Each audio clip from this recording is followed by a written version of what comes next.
طيب بسم الله والحمد لله والصلاة والسلام على رسول الله. حياكم الله جميعا. Welcome to this KFUPM KBS WebSeries. يشرفنا اليوم يكون معنا الأستاذ نايف فايز. Nayef is a grad of KFUPM. He did his BS in marketing at our school. Then he also did his MBA at Strathclyde. And then, of course, he has a series of 20 years of experience as a marketing consultant. And mashallah, he has worked in a series of well-known companies, local and international. That includes Ogilvy, JWT, and McKinsey. He now طبعا sits as the managing director of his own firm, NF Consulting. And we're very pleased to have him with us today. And the floor is yours, Nayef. حياك الله. الله يسعدك ابو عبد العزيز. شكرا جزيلا. شكرا جزيلا على الاستضافه. بسم الله الرحمن الرحيم والصلاه والسلام على اشرف الانبياء والمرسلين. انا شاكر جدا لك على الفرصه الجميله هذه. KFUPM always, يعني we were discussing this earlier, it always has a special place in our hearts. وهذا مو كلام اي كلام, يعني it's actually very valid. يعني whenever I meet a fellow KFUPMer, they always have that league attachment to it. Cult. Yes, cult. So I'm very honored actually and pleased to be here. وشكرا جزيلا على الاستضافة. So do you want me to start? Yes, you could begin immediately. يعني we have we already start. Yeah, you could begin. Bismillah. All right, Bismillah ar-Rahman ar-Rahim. So I just formulated a few slides كده just to guide our discussion here. وحبيت ناخذ الحضور ونرحب بالحضور جميعا وشكرا لتشريفكم لهذا التوك. اخوكم نايف سمير فايز. انا father of two little girls, غالية وليلى. الله يطرح فيهم البركة ويطرح في أولادكم جميع البركة إن شاء الله. I am a marketing consultant. I would like to call myself that. It all started with KFUPM, where I graduated with a marketing degree. And I started working immediately. So I took a BS in marketing في كلية الإدارة الصناعية, which maybe a lot of you are familiar with already.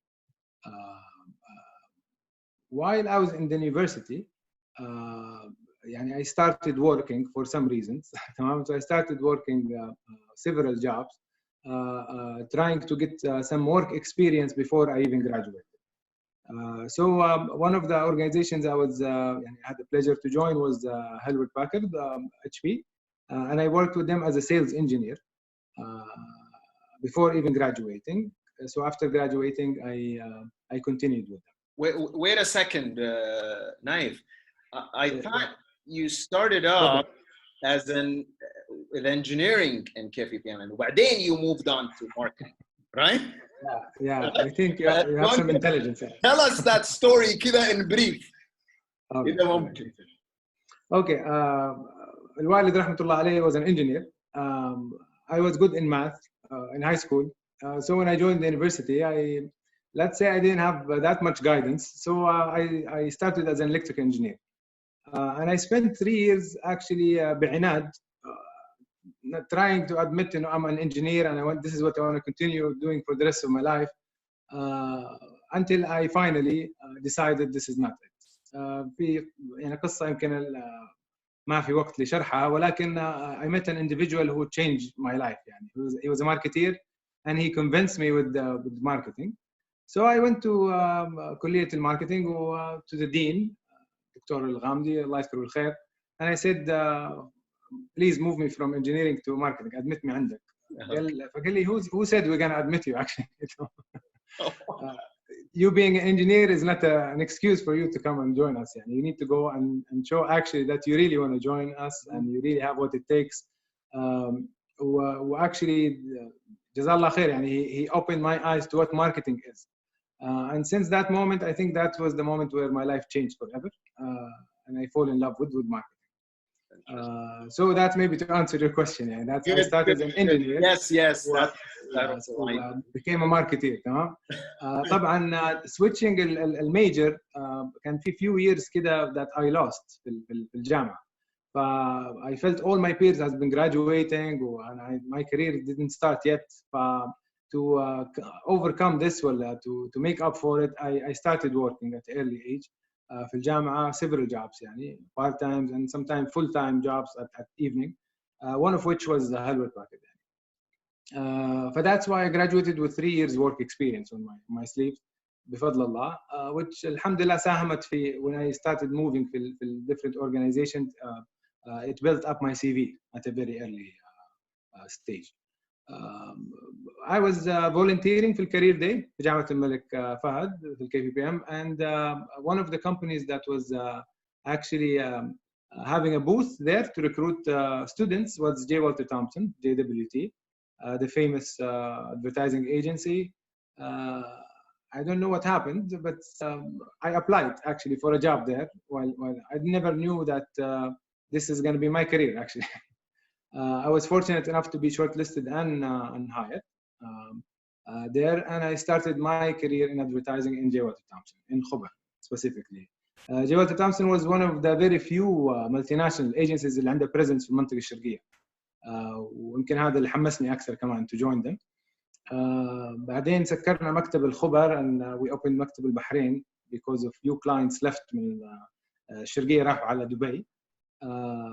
I continued with them for several years until I was headhunted by Riyadh office in J. Walter Thompson. Moved to Riyadh, handled a few governmental clients there, شركة الكهرباء, الهيئة العليا للسياحة, سابق. والحمد لله I was promoted on a speed tracker base due to whatever I was giving and the hours I was spending and the learning curve and stuff.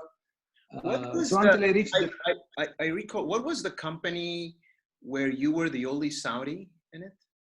It's J. Walter Thompson actually. Okay. Yeah. At how many time actually they had at that time? Come again? How many employees they had at that time?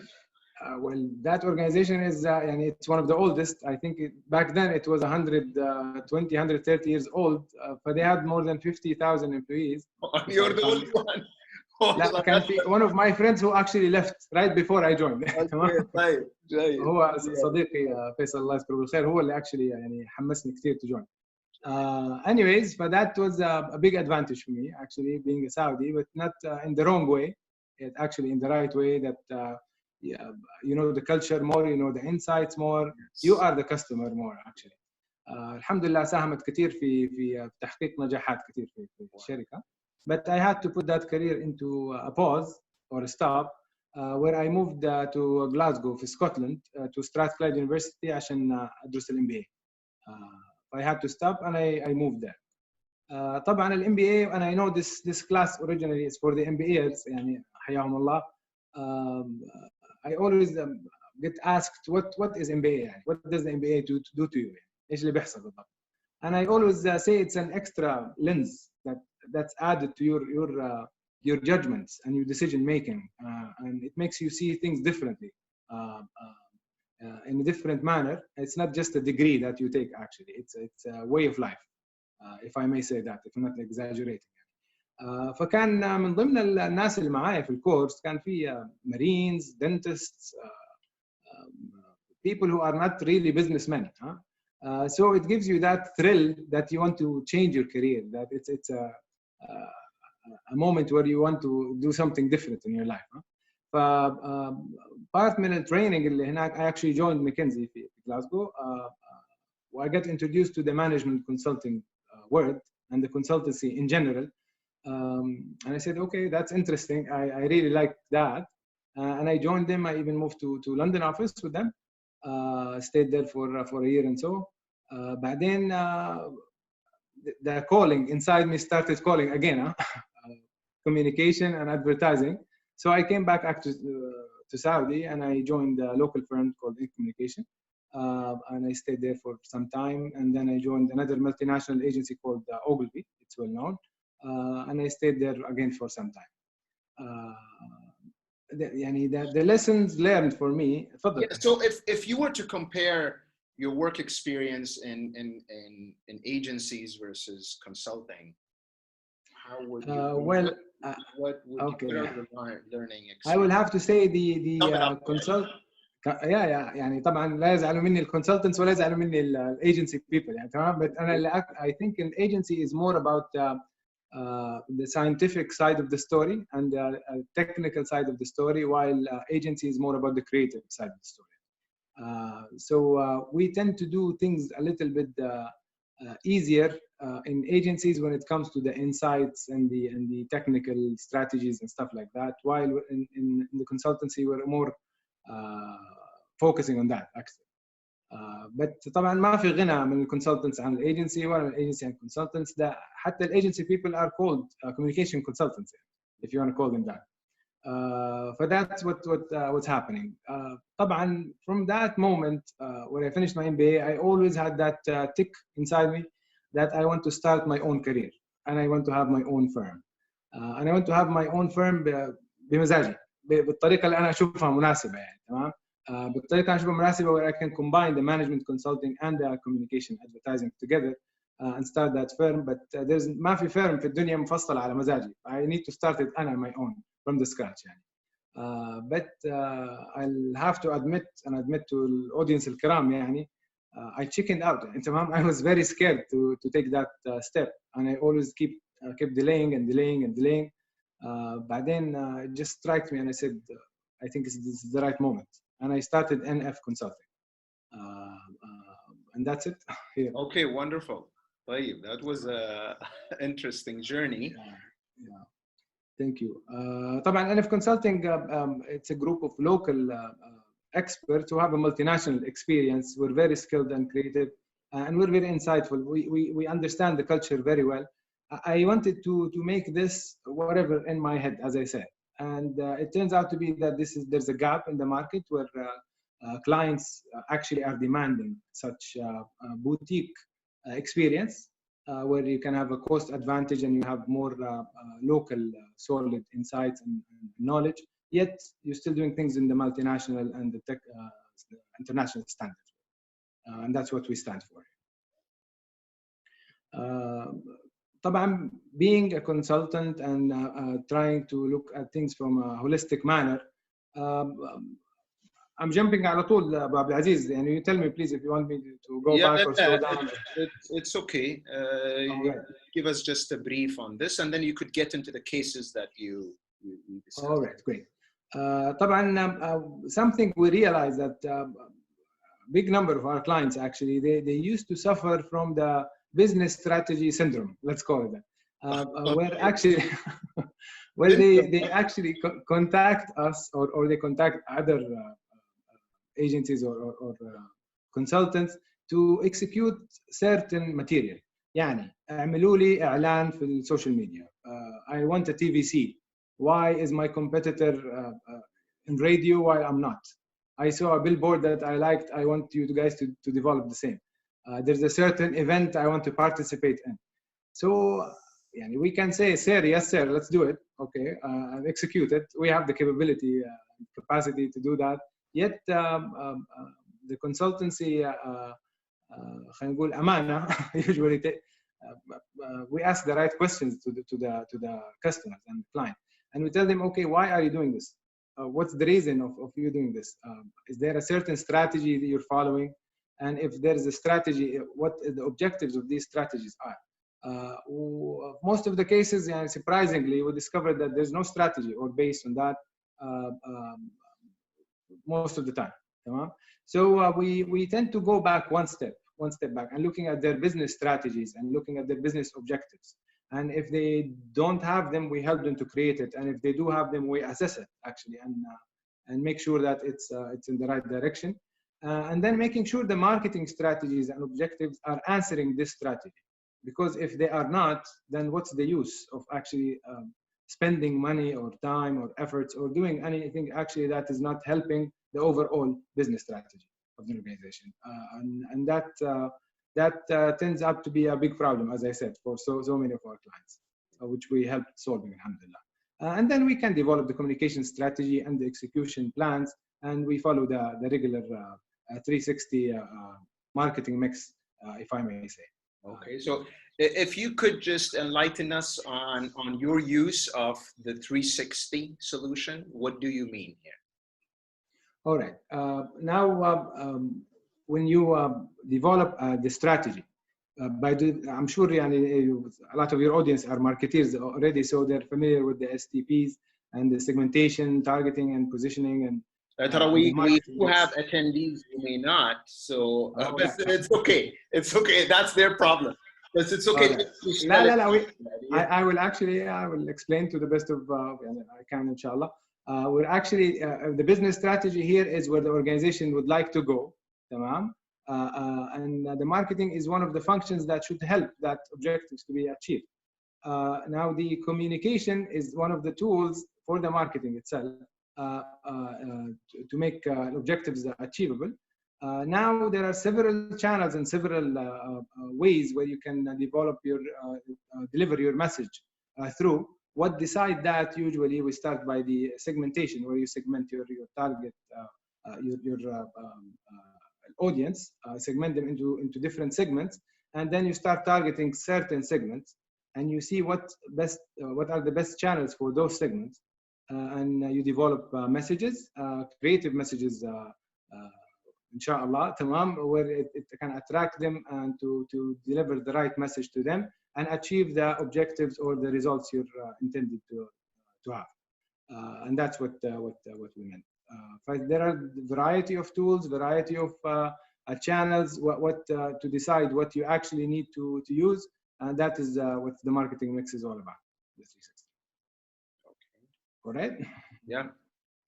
Let's proceed. Now I have to highlight the importance of the market or marketing research. That's where everything starts. We start with the insights. We start with the information. And a lot of people, للأسف, tend to ignore that very important stage and tend to either assume, make some assumptions, or make some certain, they even dictate. And a lot of the organization leaders, we dealt with them, they used to do things by actually هنقول اتبعوا الهوى. تمام. فإحنا I see that this product will succeed, just go ahead and do it. I'll see that this is the best strategy, let's go ahead and do it. So we tend to take steps back and convince them that the research is where they should start, and the end customer or the user who's actually going to use your product or service is the person you need to ask, and you need to ask their opinion. Ask their opinion about your product to begin with, ask their opinion about your communication, about your experience, and everything. We start by the disk research, where we have already secondary information, some reports, some documents, some internet searching, some data analysis and digging. That will help us actually to formulate certain assumptions. All right. And usually we tend to have a qualitative research where you have focus groups, you have face-to-faces, and the whole purpose of the qualitative research is to develop certain hypotheses. And the quantitative research job is actually to quantify them. So that's where you actually send your mass questionnaires or interviews, and you start building the numbers, where you can cook the numbers and analyze them. I don't want to be so technical in my discussions here, but after this, you tend to have actually some results, some statistics, and some percentages. You can build عليهم some decisions. Field research is used actually to validate all those findings at the end of the day. طبعا we used all these findings in research in order to build the proper strategies. So start with research, then you move to the strategy, then you move to the action plan or the solutions you want to use. For my organization, we put all this in one manual, and we call it SMS. We created that name. It's a strategic marketing study. It's easy to remember. That's why we use that terminology. But ideally, and this contains everything the marketing department should need for a period of 1 year, 2 years, or 5 years. And that's it. That's what we do, and that's our journey. Yeah, so now you'll dig into cases and projects you worked on. Yes, Highlight exactly. what you just said in terms of marketing strategy. So Absolutely. and it's I like the different kind of examples here that you're going to give us. So I go ahead. I'll stop talking. Yes. ترى أنا بعد I can't. العفو بس يعني Yeah, go ahead.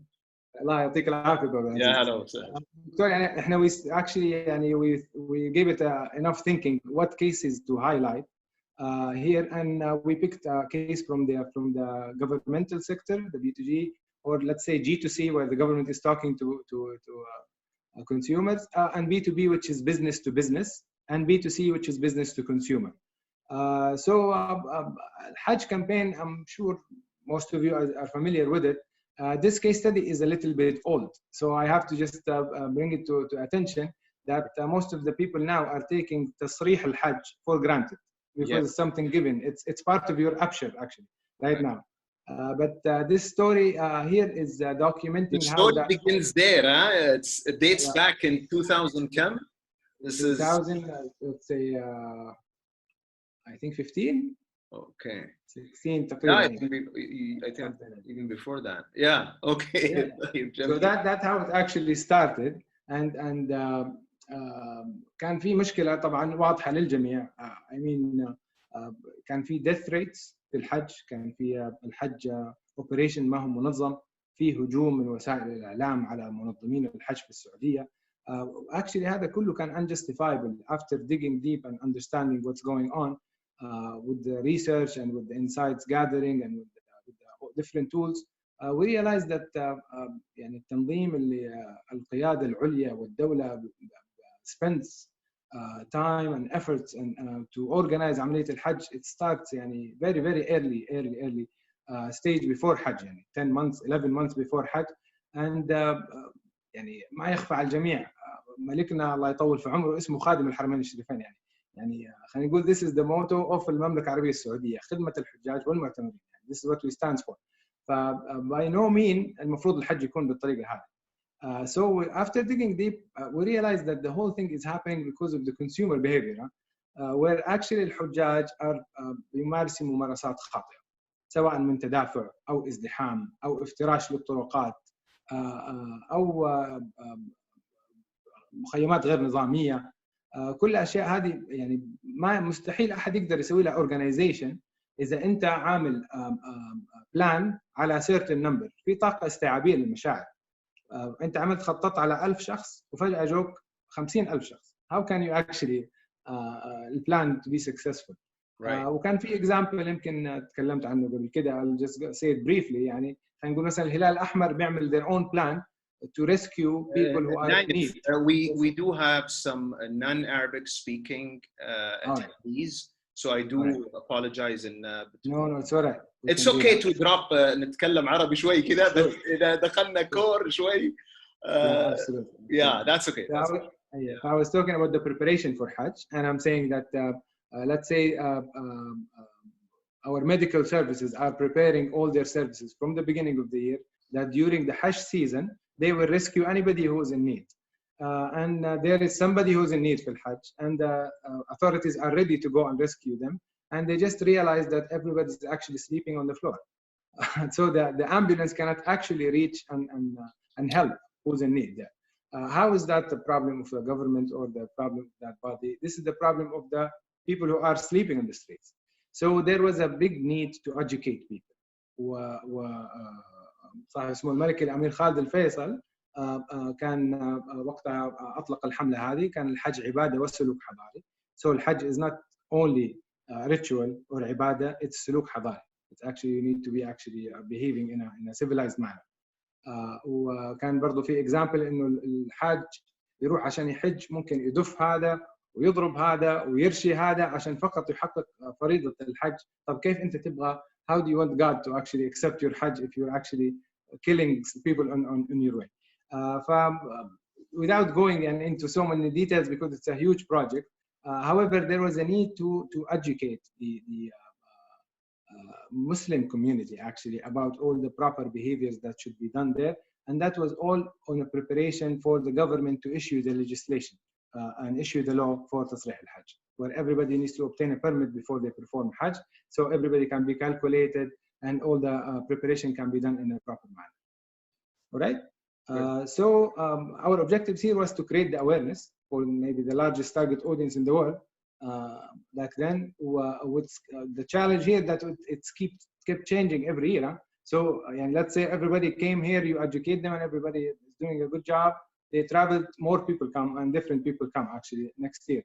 So there was a big challenge to do that, and there was people were against the law or against the permit because it's something they're not used to. They're saying we used to perform Hajj since Sayyidina Ibrahim time, all right, Sayyidina Muhammad.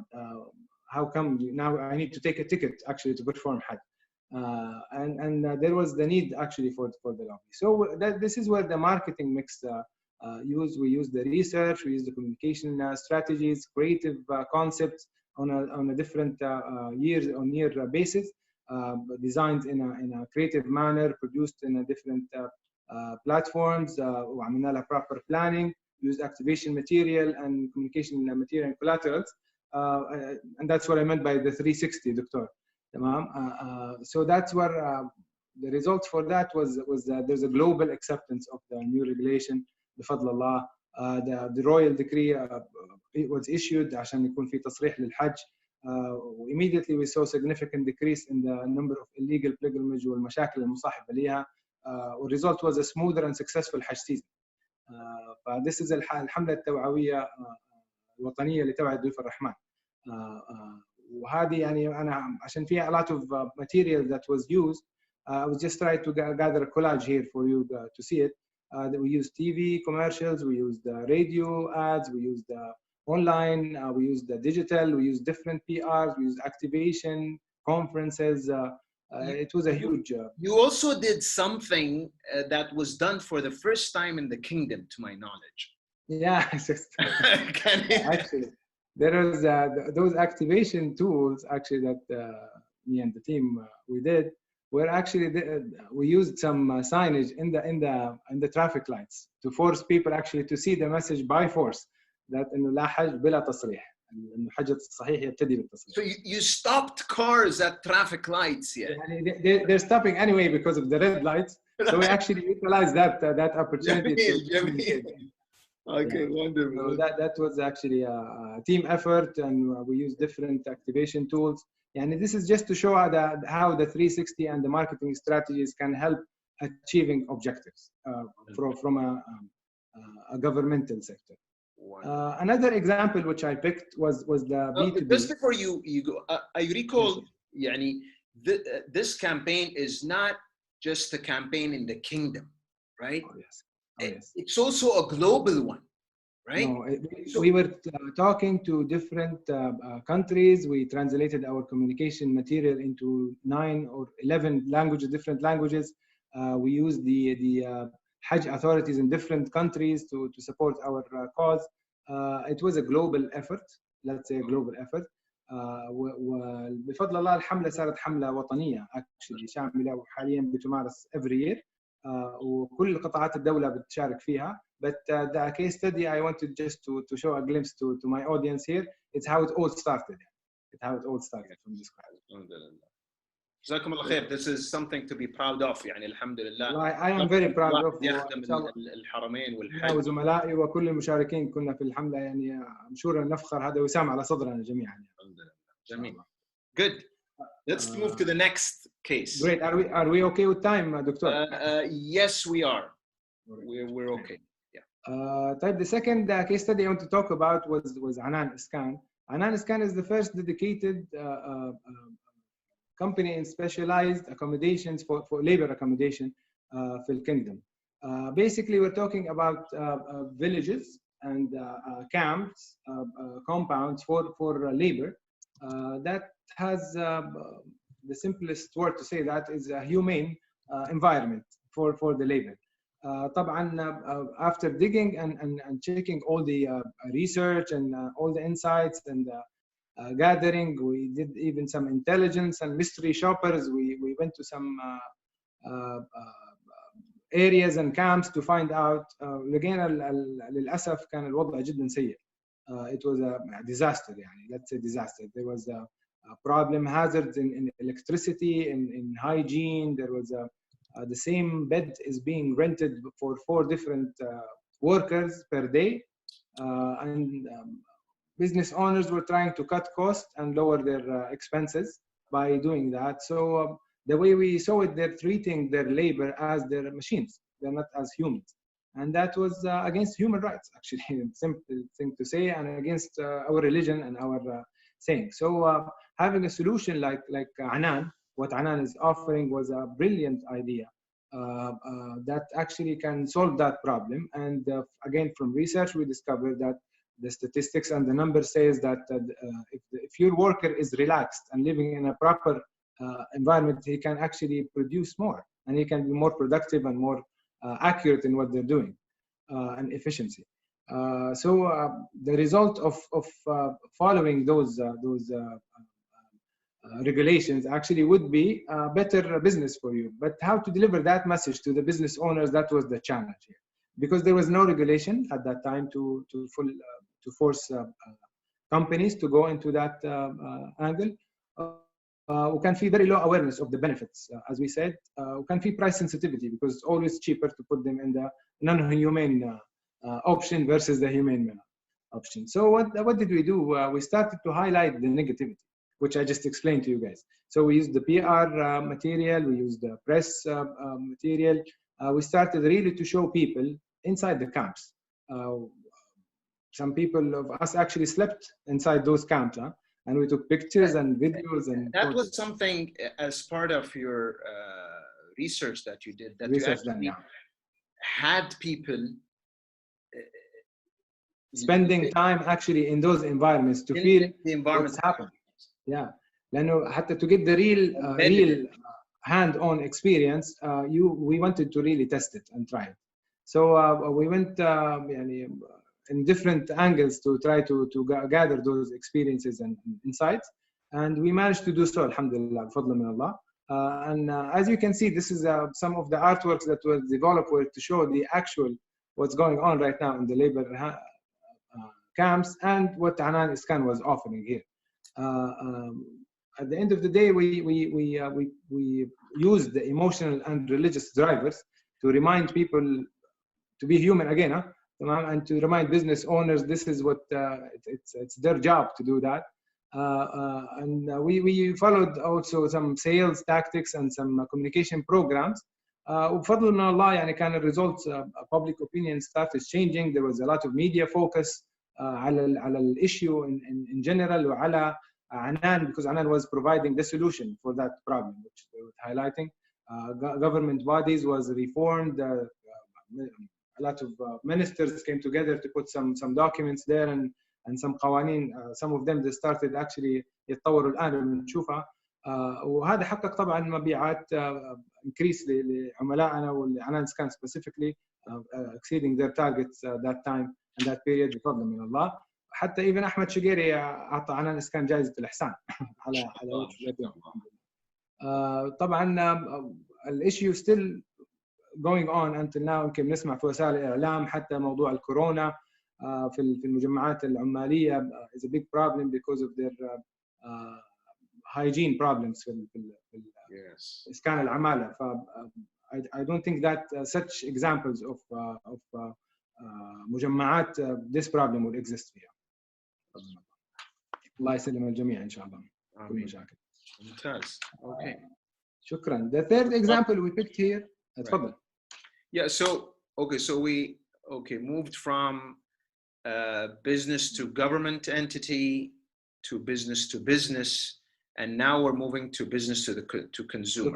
To consumer, yes. So, because the Hajj can a communication from government to everybody. Actually, it's a public awareness. So it's actually multi-layered in a way. Multi-layered. It's a multi-stakeholder. Right. Okay. And then there was the B2B, which is Anan, because Anan sells their products to businesses actually. Right. End user is the العامل نفسه or worker. Barn Cafe or Barnese, or right now it's called Barnes. It's a business to consumer, and that's actually where they're selling their coffee to the end consumer. بارنيز for لأهل المنطقة الغربية, they are very familiar with the brand because it's I would say it's the first coffee shop they ever seen in Jeddah, in Saudi Arabia. That was more than 26 years ago. So it's a very well-rooted brand and the heritage of the society here, and we all grew up with it, and we all are familiar with it, and we memorized their logo and their name by heart, and we love their coffee. So what happened now? There was a challenge. There was introduction of so many local players and international competition coming on. The core business growth for Ban Cafe was questioned. Ban Cafe. There was so many other segments coming on to the formula here. Youth, due to the fact that their percentage in the society is increasing, and even females, because they're driving now, and most of the businesses for coffee shops are drive-through business. So now they're driving, so we have 50% of the society are your target market as well right now. So there was a need to relaunch the brand. So we did their strategic marketing study, and we did social media focus. We started helping with the development of the customer care centers. We did several marketing solutions. We developed a new identity. We even went into the interior design and franchising manual for them with 360, supporting the team. They have a great team in Barn Cafe. We just provided some support and consultations for them to help them to actually launch their new identity, and now it's called Barnes. That identity specifically, I'll just stop here for a second, because that identity was developed based on the insights, purely on insights. When we did the research and the market research, we find that the equity of the old brand was remaining مع Barnes. Barnes was the first name for that company, which has to be changed due to some legal issues. So it turned to Barn Cafe. Most of the people didn't really click with Barn Cafe. They still use the name Barnes. With a Barnes team, اسمحوا لي حتى I'll just say a lot of the workers in Barn Cafe itself, when we used to ask them, where do you work? They say Barnes. So Barnes had all the equity there. Not only that, actually, the apostrophe here, the apostrophe S on Barnes had more than 40% of the equity we're talking about. So that even for non-English speakers, they recognize the apostrophe and they recognize the brand according to that. So what we said here, we said we're going to bring that back to life. And since it has that much equity, not only from the consumer and the customers, from the workers themselves, so why are we giving it away? So we combined Barn Cafe with Barnes, and we came up with Barnes, developing it into a more modern identity that has those international feel.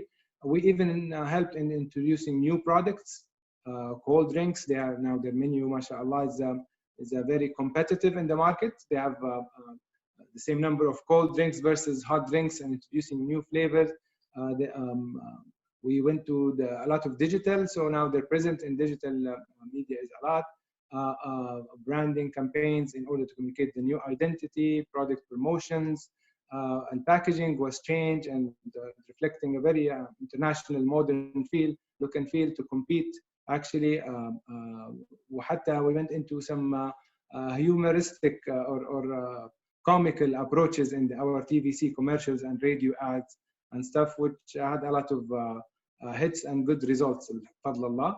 Well, the result was a significant increase in their sales. I would say that we have exceeded our targets, fadlallah. MashaAllah, that's wonderful. And that's actually all the case studies I prepared for this talk. Excuse me, I just took over and started talking, and I don't know if you have any questions. You finished earlier than expected, apparently. Really? That's the first year I took. When we talked yesterday, it took us 2 hours. Now you're done in half an hour. Well, you warned me a lot. I told you to, يعني خفف بس ما. Okay, that's wonderful. Nayef, can you explain to us what's the difference between working on B2B, B2G, and B2C? If you could just enlighten us on this. Great question. Now, whatever I'm gonna say used to be applied pre the Vision 2030. بصراحة. The Vision 2030 is a game changer for whatever B2G used to be like. Now I will have to say the way the government entities are communicating are very much, I'm not going to say commercial, but they're following this commercial manner, because this is what's end consumer, which is المواطنين نفسهم هم are consumers, and whoever is using the FMCG materials is the same person who's getting the government messages. So you can approach them with the same tools, approach them with the same channels, even the message strategy can be the same. طبعا with respect to the government messaging محتوى or whatever it contains there. But dealing with the B2G was you're dealing with different stakeholders, more stakeholders than the B2B, because you're dealing with the government entities themselves, you're dealing with the business, and you're dealing with the consumer end result. So I would say B2G was the most complex strategic approach there. Dealing with B2B is a little bit more tricky. تمام. لأنه the decision maker is very centralized. So you're dealing with a certain individual in the organization who's going to make a decision there, versus B2C where you're dealing with the mass, and you just need to know what ticks them or what push their button, so you can actually avoid it, or whatever they're looking for, so you can actually communicate it. So some would disagree with me, but I think B2C is the most easiest. B2B is a little bit more complicated, and B2G is the most complicated out of them all. But again, it depends on case by case, because some B2Cs are really, really challenging, and some B2Gs are really, really easy at the same time. طيب, we can't today. We live in very difficult times with the coronavirus pandemic. And I think all of us want to learn how can we deal with it, right? So what advice would you give companies today from a marketing perspective, at least, right? What could they do? والله دكتور, شوف, a lot of the things we used to preach to our customers, and they used to take it very lightly. للأسف, such an incident or such a pandemic is proving that we were right, and they were supposed to actually do such things. You shouldn't توفر any dollar or real that you spend on your brand, because your brand is your biggest asset that you actually need to communicate. Now, during الأزمة هذه, how strong is your brand is what makes people remember you, because they have so much in their brains and their social media and in their WhatsApps, actually every single day, the news and the numbers. So how strong is your brand is a must. And if you were not strong enough during الأزمة, you might have been forgotten or put on the side right now. And your brand needs to be very transparently communicating with people and continuously speaking with people during الأزمة, because and you need to be proactive. You don't wait for the people to ask you things. You need to actually always be talking to them. You be very compassionate, understanding. I'll speak very frankly. I'm surprised from some of the brands, local brands, very local brands, who are actually communicating right now Ramadan promotions and Ramadan campaigns like they are living in a different world, like they're living in a bubble completely. Yes. Totally isolated. Isolated, what are you talking about? It's the same campaign they had planned. Exactly. Corona happened, they didn't change anything. Absolutely. ومو بس كده, I'm sure that it was planned since the beginning of the year before this happened, so they didn't want to stop anything, and they're just continuing, which takes me to the next step. Brands needs to be very agile, needs to be very flexible. You need to adjust the way you do things, adjust the products, even your products, offering introduce new products for Azma. How flexible? Do you have any examples you could share with us on any I do, but I prefer not to, Doctor, actually. Okay. ما No, نبغى نزعل أحد مننا. no, good examples. I mean, here's a company that did something good, and here's something we could use as a. I think I can talk in a general form, but you can see a lot of the food companies right now. They're introducing half-cooked or cook it at home products for some of their products that we never imagined that it can be cooked at home. This is an example of the company went very flexible, very fast, and changed their offering to accommodate الوضع الراهن.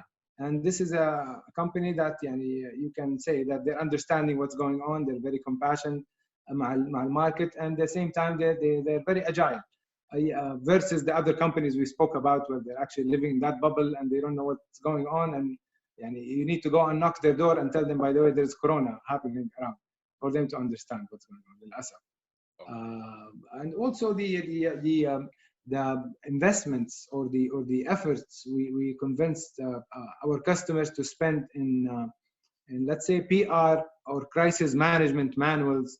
Before, they used to look at it as luxury, and a lot of people used to look at it as luxury. No, we don't need that. We don't need to spend on that.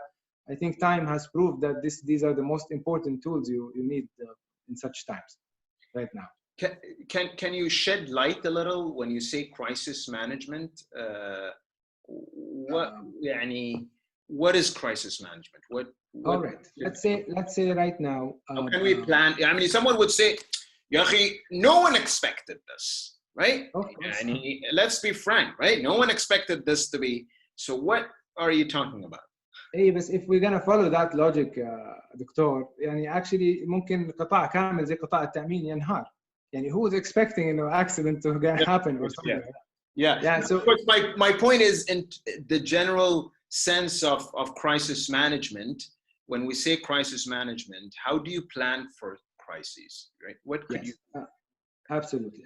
There are certain manuals and there are certain techniques and strategies that need to be put in place. So, لا قدر الله, something happened. You need to know how to react to that in the most proper manner. That's not going to affect your brand or affect your organization. بالعكس, sometimes the crisis, when it happened to organization, it can be turned into a positive, and it can be used as publicity for the company. And we saw a lot of examples, actually, some of them in the food business, where some of their communication was not taking positively in the society, and they turned those communication tactics into a joke or a positive thing that increased their publicity even more في السوق. So that's one of the things we're talking about. And let's talk about the hygiene right now. This is هذا هم الناس الشاغل في الوقت الحالي. Can I order this thing? It's going to be clean for me. There's no corona attached to it. Can I order this food? Can I go to this service? Can I do that? So there's a very big need for the brands to proactively communicate that to their customers and show them that we actually are following all the measures and following all that. And this can be actually in the crisis management manual. In case of this, you need to do that. In case of this, you need to do that. This is the right course of action. Sometimes we see a lot, حتى with the social media, what's happening. The fire can start out of nowhere. Somebody can say something wrong somewhere, and the companies reply to that in not in the most suitable manner. And again, it's not your personal account. You're talking about an organization. You're presenting an organization over there. So you really need to reply in the most appropriate manner that fits the strategy and does not harm the organization. والحديث يطول طبعا, بس this is in a nutshell. This is what crisis is. Okay. So, since you mentioned social media and crisis management, right? Every now and then we get a story out that trends that could be in a form of a crisis. And so if a company gets entangled in something like a social media crisis, right? They found something in their product, right, that doesn't look good, or someone said something or so. What advice would you give companies? Is it better to just stay away, not say anything, or should we be, what advice would you? I know it all depends طبعا on a lot of factors. But there are two angles to this, and I would advise them to leave it to the professionals. Because أول حاجة it's like when you have قدر, you're cooking something and لا قدر الله it catch fire. If you're not experienced, you would throw water at it, and that can actually cause more damage. Okay. So if you're an experienced person, you would cover it in a certain way or certain manner that actually can remove that crisis. So that's why I'm saying not everybody necessarily knows what to do during crisis. So you need to leave it to the professionals, number one. Number two, I'll give an example about some of my clients where actually we were shocked. They didn't have any digital presence or didn't have a social media account or a website. So some of them mostly B2B. And we were asking them why you're not having those accounts. He said, it's better this way so people cannot criticize us. So I said, okay, just give me 2 days. And then we did our research and came back to them. And I said, this is the number of people who are actually criticizing you, but you don't know about it because you don't have a channel for them to communicate about it. Yeah. So being quiet is not the best course of action. As I said, transparency is the best way to go about it. And the proactiveness where you need to actually answer before you're being questioned. In general terms, these are the best tactics to avoid, especially social media fires. Okay, wonderful. طيب, I've got a few questions, and by all means, for the audience here, feel free to ask more questions. I'll try to accommodate. الله يحييكم جميعا.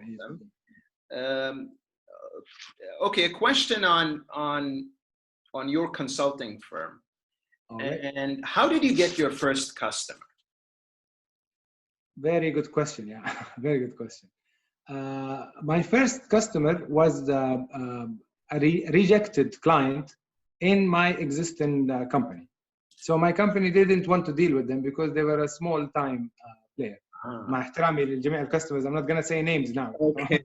But I was shocked because when I went to them and I said, okay, I started my firm and you didn't want to deal with that company and that company didn't want to deal with you. So here is my offering to you and I can do this and I'm very competitive in my pricing and doing this and doing that. I was shocked actually. They said, yeah, you know what, Nayef, we really like you and we really love you, but you don't have enough credentials actually as a company. I said, of course I'm not going to have credentials. You are my first client. Okay, how can I have credentials? Of course, there's your experience, your history. Absolutely. So that's how we're a lot of people are questioning me. They're saying, how are you using your previous clients who are not the customers of your company as case studies and doing stuff like that? I say, these are my experience. These are my personal experiences. And I represent my company. NF Consulting stands for Nayef Fayez Consultancy. So it just makes sense that these are the 20 years worth are not all with NF Consulting. It's built over the years. And this is what built our expertise and even the team, my team expertise. So it was a struggle, I have to say that. But بفضل الله, again, I'll say it's all tawfiq min Allah. The first customer and the second customer usually is tawfiq min Allah. Always tawfiq min Allah. بس بعد كده you start to have more and more confidence and more خلينا نقول credentials to show. Okay. طيب, along those same lines, how would you start a consulting company بالسعودية? And how do you build a strong brand? I know this is a whole course. Two big questions. Two big questions. Now, I'll be very frank with you and the audience al-kiram because I'm a simple guy. I'll have to say I'm a very simple guy. Now, there's a question. What makes a consultant a consultant? Is it 1 year experience? Is it 10 years experience? Is it 100-year experience? Is it successful experience? So you achieve results that you are proud of, or you just did something, God knows, had it worked, it didn't work, إيش اللي حصل. Seriously, to be a consultant is a very gray area, and everybody can claim to be a consultant. But I think the real answer here is the humbleness.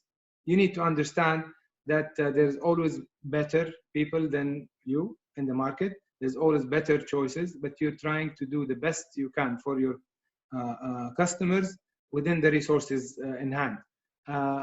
والباقي زي ما قلت توفيق من الله رب العالمين. يعني one of the main reasons why I couldn't start this earlier, believe it or not, was me being worried about السجل التجاري والرخصة والتصريح والdocument things وكذا. بصراحة that all were excuses or just procrastinating the decision عشان not to take that brave move. So my advice to the audience الكرام, يعني please just jump and take the good leaps. يعني of course calculated, not كده بتهور. توفيق من عند الله، ربنا يوفق من عنده إن شاء الله. So it turns out to be that these worries or pet peeves were the simplest things in the world. أو حكومتنا الرشيدة يعني ما بتوفر جهد صراحة to support كل ال SMEs سواء من منشآت واللي بتسوي منشآت وغيرهم من القطاعات الأخرى.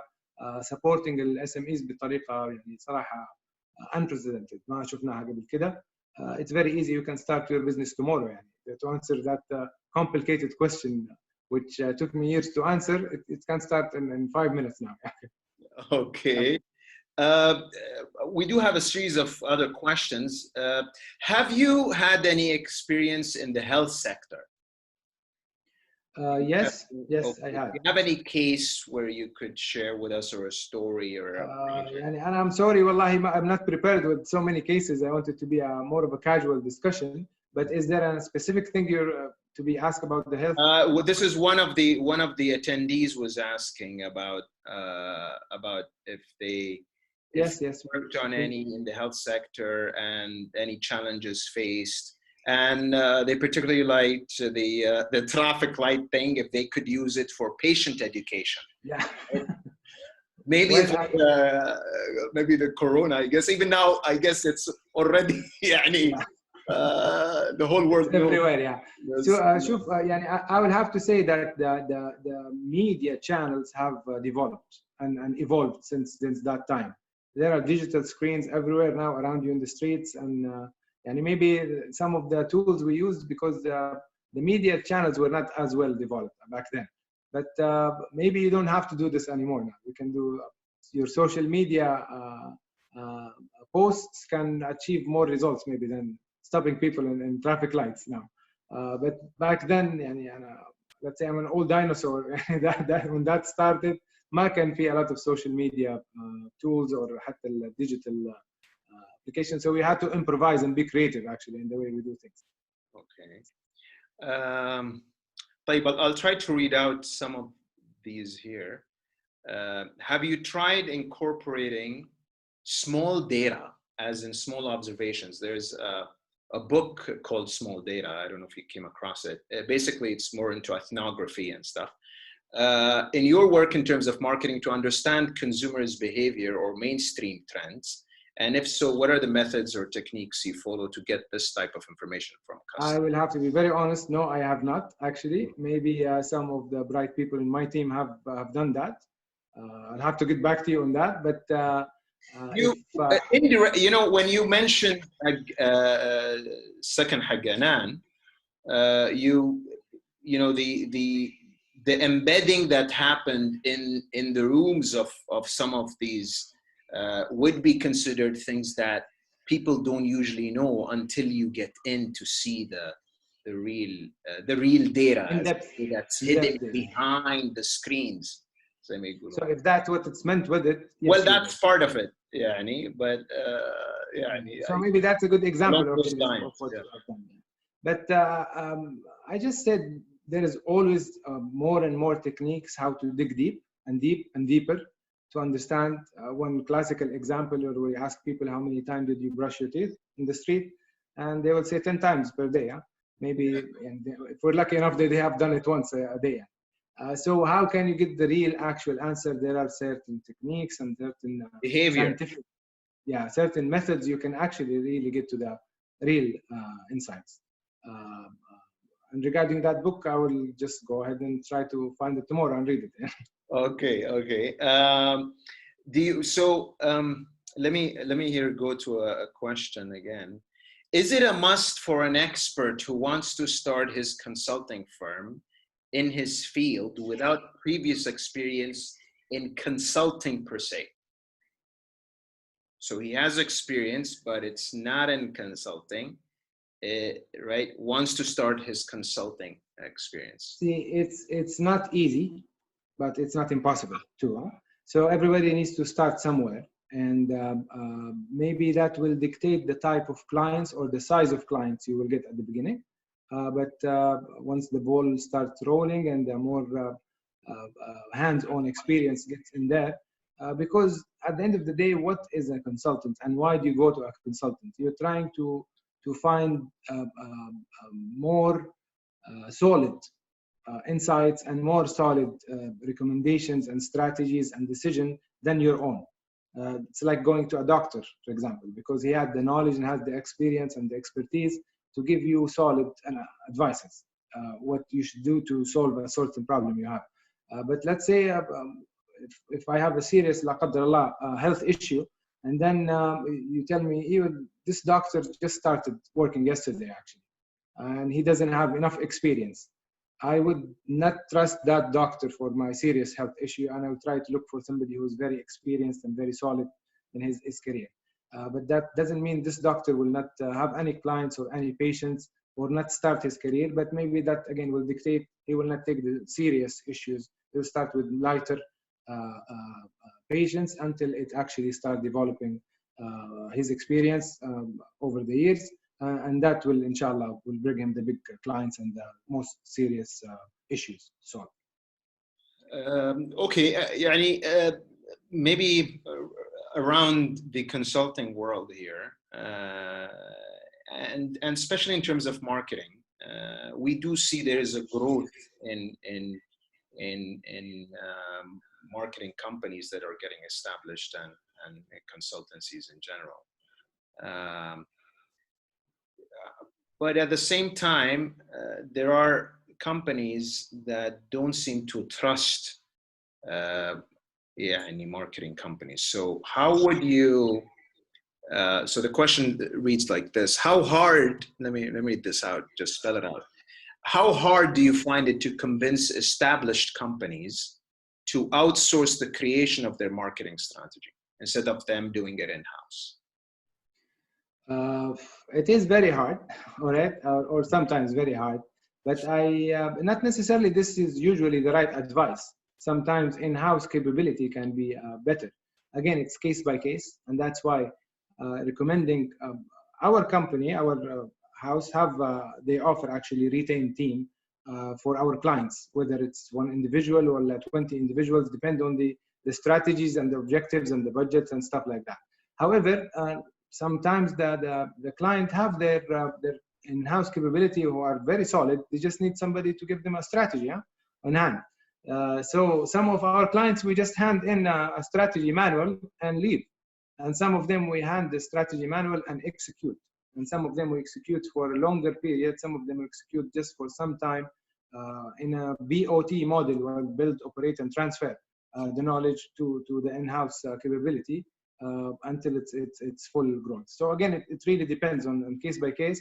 Some clients have a very solid marketing department. Some of them have a marketing department that needs some enhancement, and some of them have no marketing whatsoever, or they are not interested actually to have that marketing in-house. Some of my B2B clients actually in that manner, they said I don't have even an interest to start a marketing department. We want to outsource everything to you. I said, fine by me, no problem. But again, you need something in-house. So we start to give them the proper advice. So it can be actually a hybrid approach where they have in-house and outsource together. But to answer the previous question, yes, it's very difficult actually to sell that idea. Okay. This was on the COVID-19. You might have answered it or not, but I'll just read it out for you here. Oh, yeah. What are the biggest consumer behavior habits that got impacted by COVID-19? And are there any indications of new emerging business opportunities during this pandemic? That's discussion we're having it on a daily basis with all the professionals around that. To answer the second part of the question, whenever somebody say, hey, how are you? Are you in the winning side of the COVID-19 or are you on the losing side? COVID-19. That's the typical side are you on? Yeah, of course, because some people are really, really doing very well during that time, and some people are really some can't meet demand, huh? Absolutely, absolutely. And alhamdulillah, yani we are, let's say we are in the middle. Let's say we're in the middle, somewhere in the middle, fadlallah. But I know of some individuals and some companies really they cannot meet demand, and some of them, Allah yakun fi awnahum, they're struggling and suffering. Now, what consumer behaviors has been affected? And again, to answer that question, I'll look at myself and my family and my friends and kids actually as consumers. I think the hygiene is number one consumer behavior change. Now, some individuals who were not really that hygienic, now they're becoming hygiene. And I think even after the pandemic change or ends, Ya Rab, قريبا, this will continue to carry on. I think people will pay a great attention to hygiene from now on. Something else has changed significantly was the use of the digital and delivery services, and it's very noticeable for everybody. Some businesses never imagined their business to be depending on delivery or digital or apps and stuff like that, and now it's happening. You can order furniture at your home, you can order grocery at your home, you can order everything at your home actually right now, except the barber to cut your hair actually, shave your beard. That's what you can do, but you still can do that, inshallah, after Corona. It's funny you mentioned this. A company I'm aware of that's in the furniture business, I can't identify the company, told me their sales actually increased, even though you would think furniture, not sure, right? I need to touch it and see it and go there. Absolutely. But apparently sales increased. So actually some professionals were giving advices to people at home while they're staying at home to lower their spending, because digital makes people easy to make the purchasing decision, because you can see the product. They call it shopping therapy. Absolutely. Right, you're stuck there. Let me buy some stuff. Absolutely, I'm bored. Let me buy something, and that something can be a huge bed or a huge. It's dangerous as well. Absolutely, that's what's going on. Right. It needs awareness actually. At the same time, it's really increasing a lot of habits. That's what's going on. Okay, let me see here.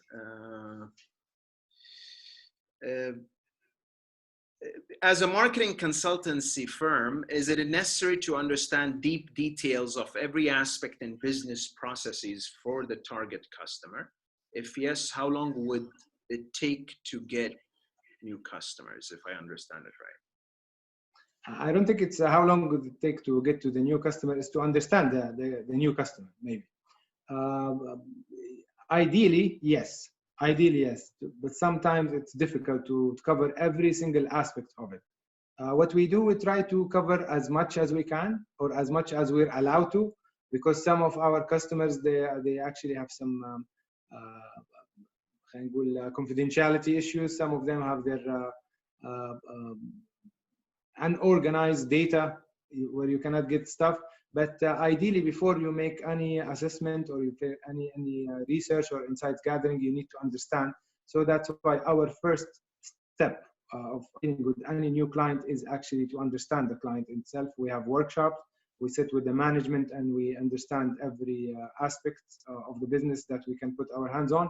We look at the financial, we look at the sales, we look at their previous work, we look at their strategies and plans and products. We even buy the products, we taste the product, we try them, we visit their plants, we visit their shops, we sit with their salespeople, we sit with their HR, we sit even with the security department to understand actually the consumer behavior, and we try to get as much knowledge as we can to get a comprehensive understanding, because that will be used later on to benchmark the current existing business reality against competition or against best case scenarios or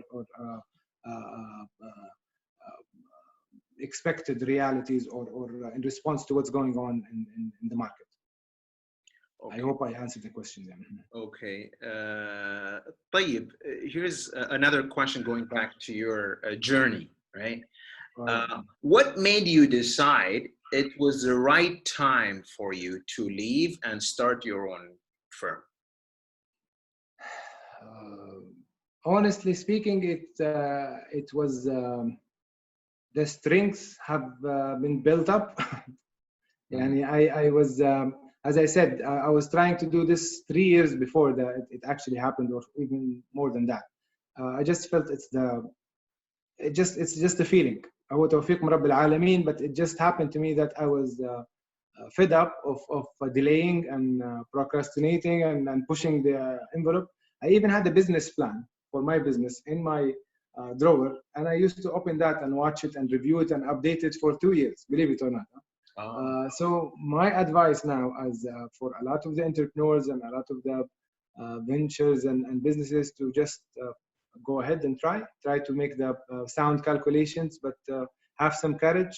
اعتمد على الله والتوفيق بالله من عند الله يعني. الحمد لله. طيب,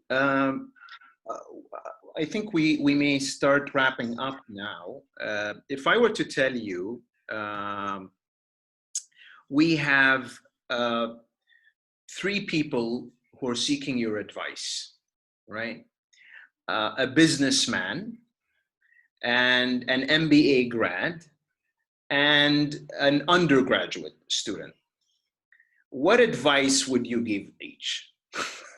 Very interesting. It's not a trick, huh?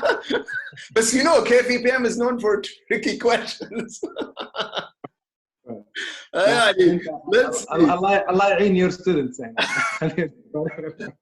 لا منيح فيك يا ابو عبد العزيز. لا انا I think يعني for the business itself, I would actually see what kind of advice they're looking for, because it might be not my area of expertise.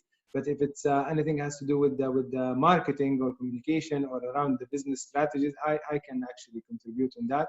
And I think what we spoke about during the coronavirus time, what's happening is it can fit that example or answer that question for the time being. But is there an angle to your question I didn't get? Are you asking, you know? Yeah, maybe a small business, right? A small business that's, you know, suffering today. Perhaps it's on the other side of the losing rather than the winning, right? Yes. And trying to understand. I mean, some businesses may decide to close down, right? Is that an option? And when would I know? Should I close or should I resist? Should I do something about it? Innovate, right? Yeah. Absolutely. So there are certain strategies and standards that can tell you and answer that question. But again, it depends how much can you fight and how much can you hold on for, whether from a financial aspect or whether from the النفس الطويل, you can actually continue. But the advice, don't give up easy. Don't really give up easy. I was talking to a bright lady today, and she started a new business in a food business, a small venture. And actually, she said, "What advices can you give me while I'm starting up?" I said, "Start preparing for it like it's gonna succeed. At the same time, start preparing for it like it's gonna fail. So you'll be ready to diversify, to transform, to turn it into something else, so you don't have to shut down. Just have that in mind. بإذن الله التوفيق إن شاء الله, you will never need to use that, but you need to be ready for it."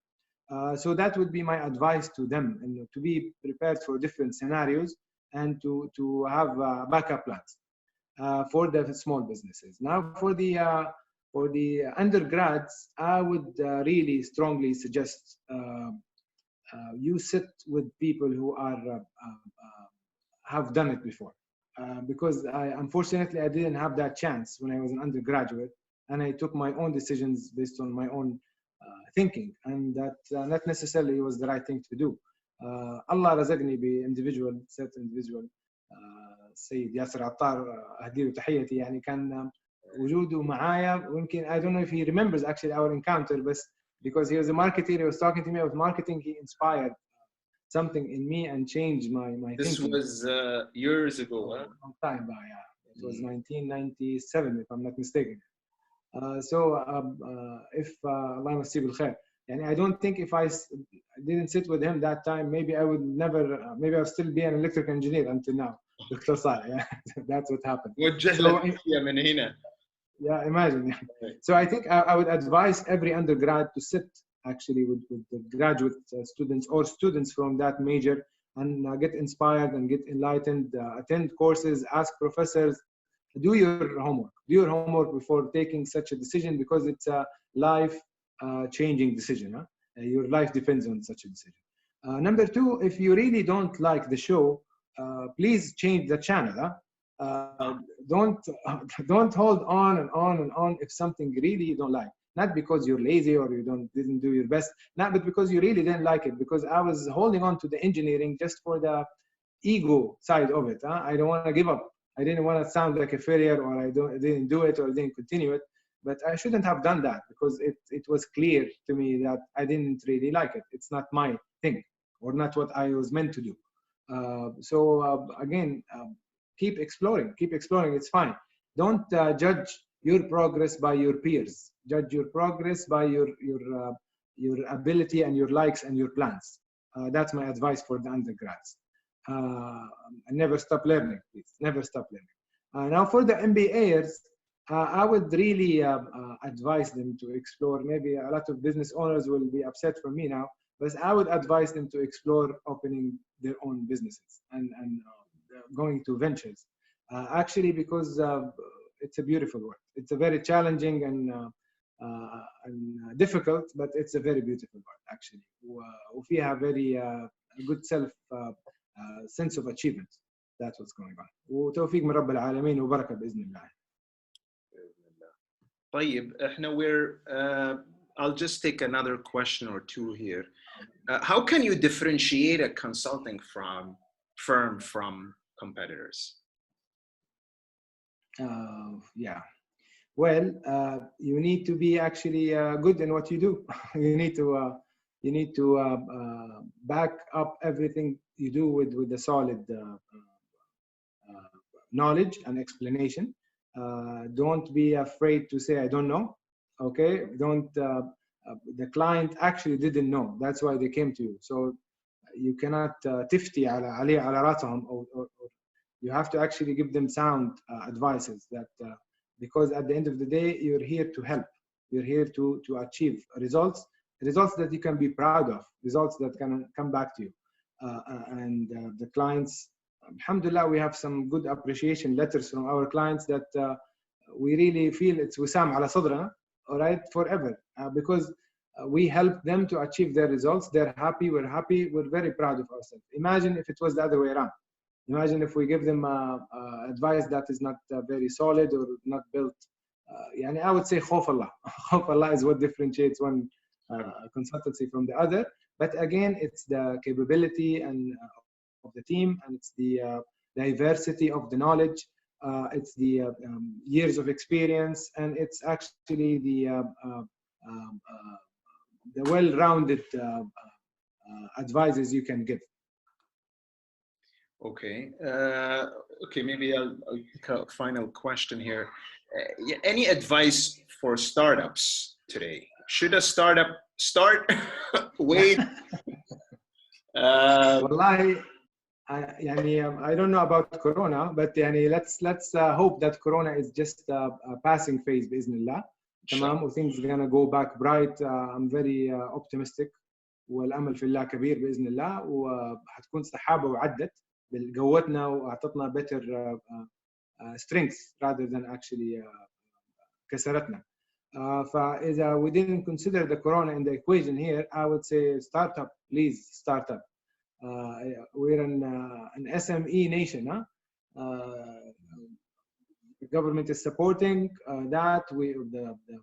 The consumers are looking for SMEs, and it's the best time ever for SMEs. So please start, but make sure you start right. Make sure you do your homework properly. Don't take haphazard decisions. try to make them as sound as possible. You can call me if you wish.